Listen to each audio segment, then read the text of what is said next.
Hello, everyone. I want to tell you something that took me most of my life to understand. I used to save my cleaning for the weekend. Monday through Friday, the house would drift slowly and quietly from the order it had been in on Sunday evening into a state that I privately described as manageable, but that, if I am being honest with myself, was often something closer to chaotic. Mail would stack, surfaces would accumulate, the kitchen would carry the evidence of every meal forward into the next one. And then Saturday would arrive, and I would spend several hours restoring the house to the condition it had been in 6 days earlier, feeling tired and resentful in roughly equal measure. I tried different schedules. I tried cleaning one room per day on a rotation.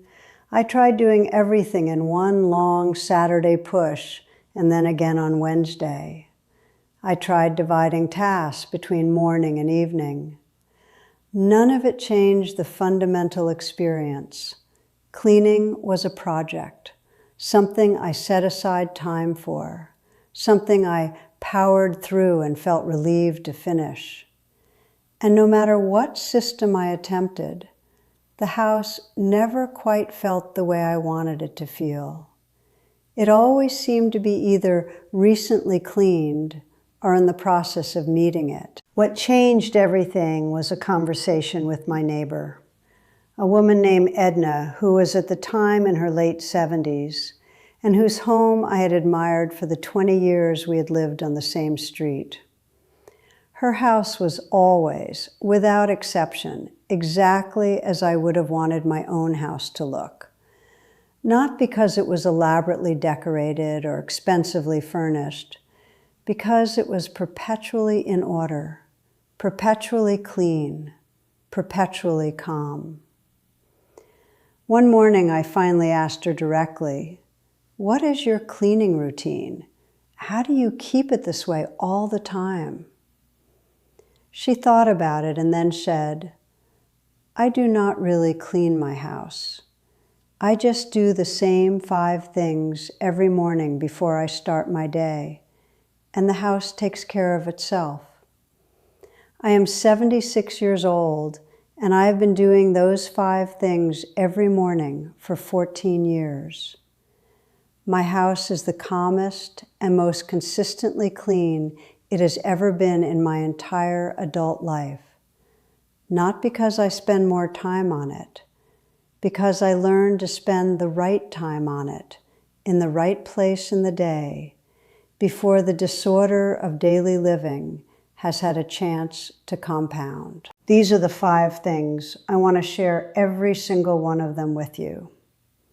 The first thing, I open the windows before I do anything else.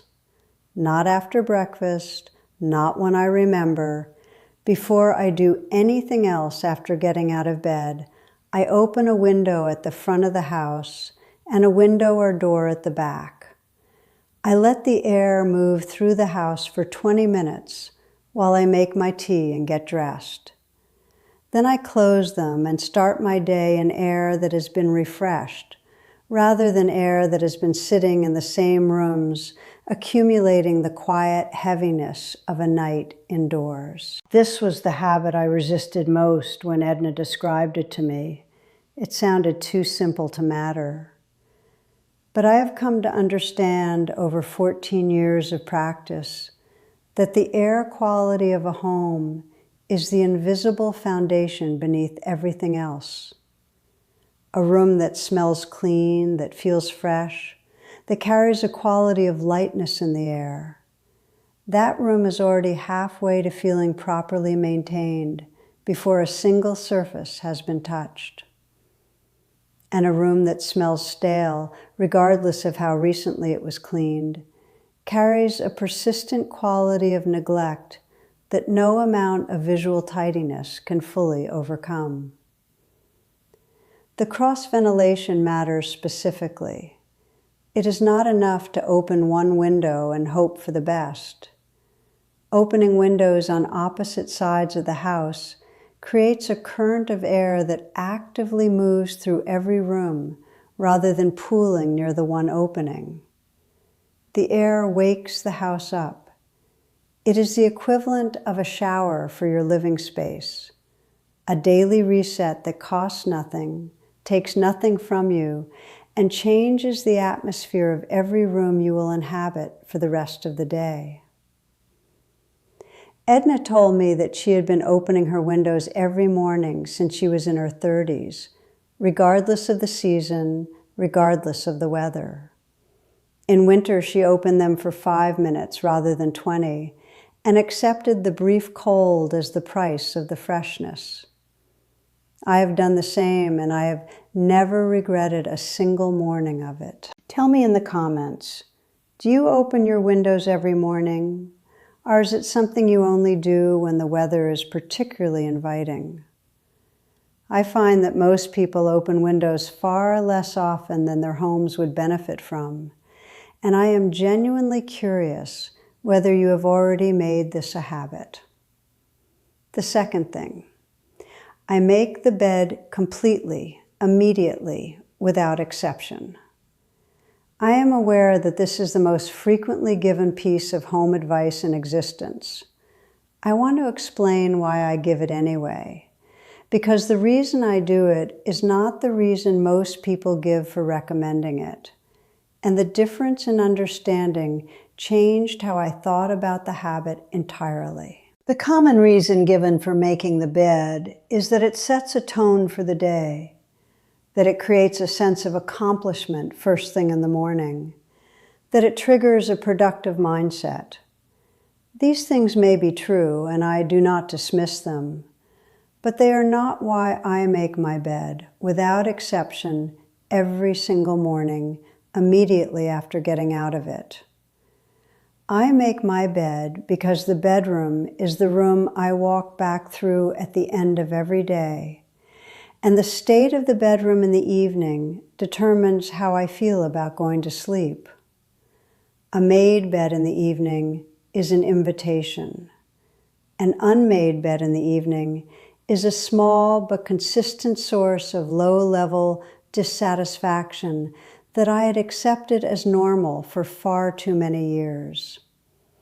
The habit is not about the morning at all. It is about protecting the evening. It also takes 4 minutes. I have timed it. And those 4 minutes, applied consistently every morning at the moment the bed is vacated, rather than stored up as something to remember to do later, create a room that is the most used and most personally important room in my home, and that looks properly maintained at every moment of the day.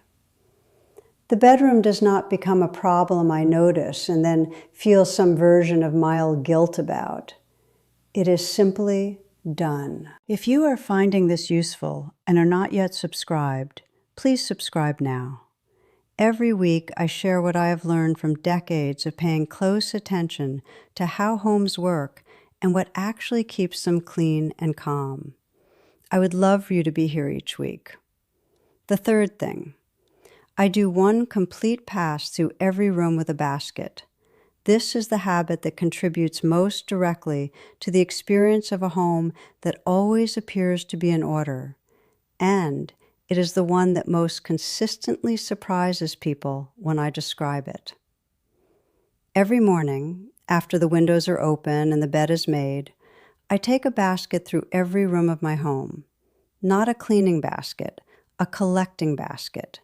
And I pick up, without stopping to deal with anything or make any decisions, every object that is not in the room it belongs in. The book left on the kitchen table, the cardigan draped over the living room chair, the cup that made it as far as the hallway table before being abandoned, the mail that drifted from the entry toward the sitting room.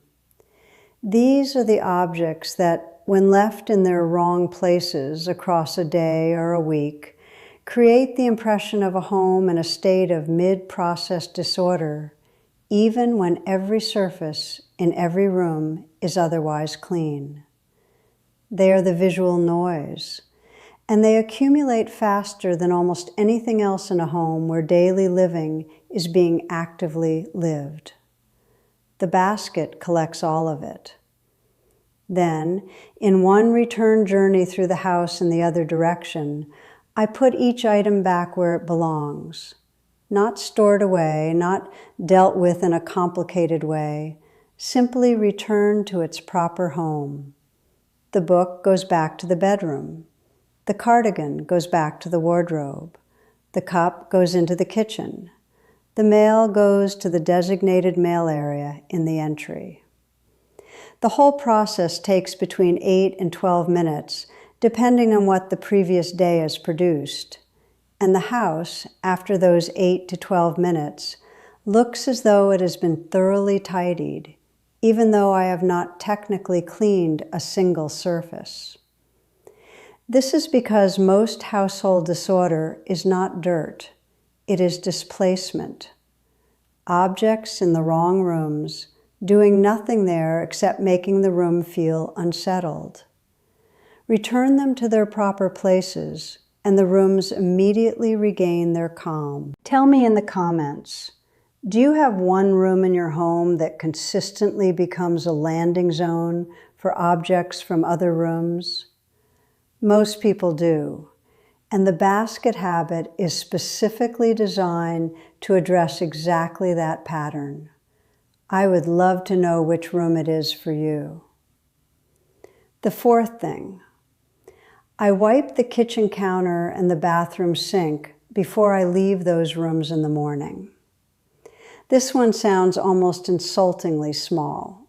I want to be precise about what it involves and what it produces, because the return on this particular investment is among the highest of anything on this list relative to the time it requires. Every morning after I have used the kitchen to make my tea and my breakfast, I wipe the counter.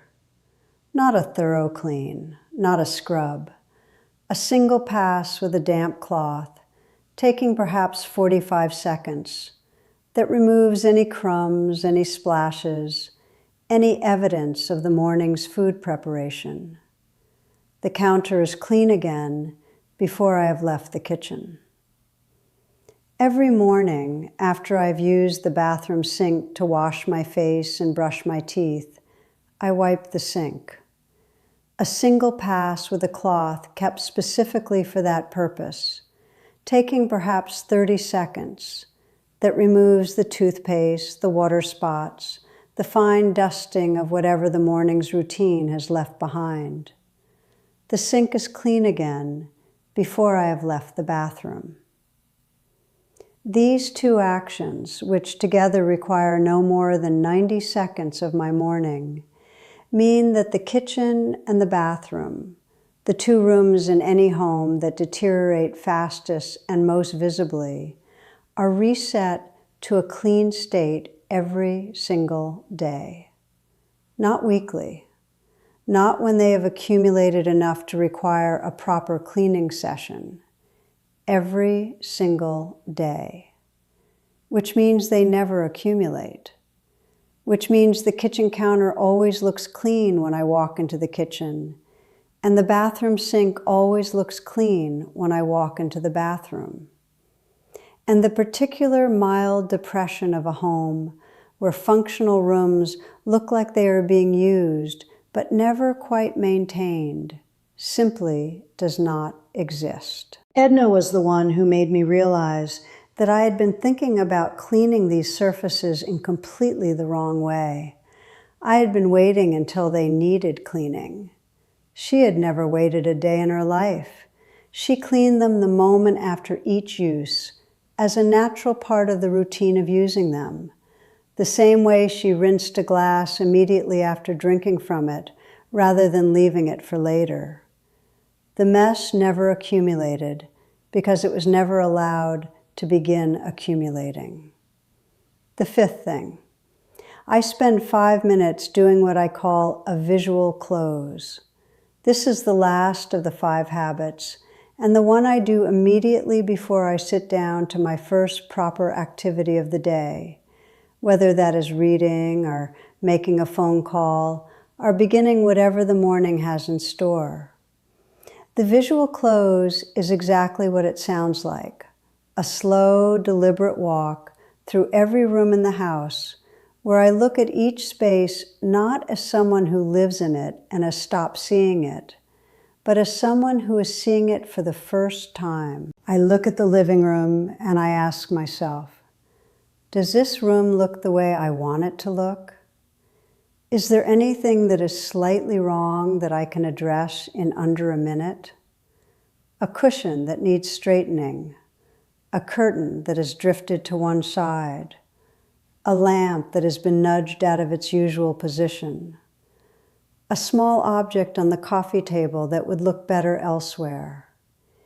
Each of these corrections takes between 10 and 30 seconds.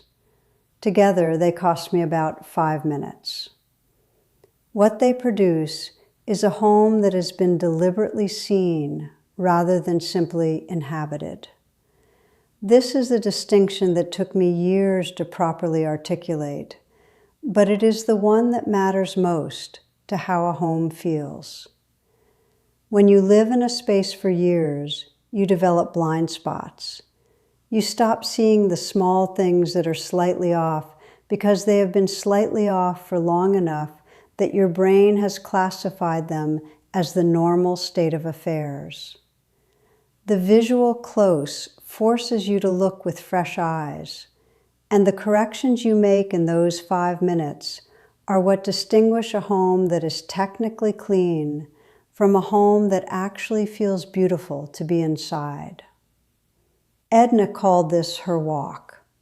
Every morning, after she had done her other habits, she walked through her house slowly and with intention.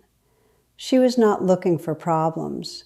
She was looking at her home the way you look at something you love, with attention, with care, with the quiet willingness to give it a few more minutes of your notice before the day takes over. I have done it every morning for 14 years. It is my favorite 5 minutes of the day. Tell me in the comments, do you ever walk through your home and look at it deliberately, as though you are seeing it through fresh eyes? I'm curious whether this is something you already do naturally, or whether it is a habit you have never quite thought to cultivate. These 5 habits together require between 20 and 25 minutes each morning. That is the total, not hours, not a significant block of time. 20 to 25 minutes applied at the right moment before the disorder of the day has had a chance to settle, and the house maintains itself at a level of order and cleanliness that I spent decades trying and failing to achieve through weekly cleaning sessions and elaborate scheduling systems. The difference is not the amount of time. It is the placement of the time. Cleaning is almost always more effective, more efficient, and far less emotionally taxing when it is done immediately and consistently, rather than accumulated and then addressed in large, draining sessions. Edna understood this. She had understood it for 50 years before she explained it to me over the fence one morning on our street. And I have spent the 14 years since doing my best to pass it on. I want to hear from you now. In the comments, tell me which of these 5 morning habits is the one that you think would make the biggest difference in your home if you started doing it tomorrow. Is it the windows, the bed, the basket, the counter and sink wipe, or the visual close? Tell me which one you are going to try first. I read every single comment, and I find that a commitment made in public is a commitment that is much more likely to actually be kept. And please subscribe if you are not yet subscribed. Every week I share what I have spent a lifetime learning about keeping a home that feels genuinely clean and genuinely calm for people who want to live well in the spaces they inhabit. I will see you next week.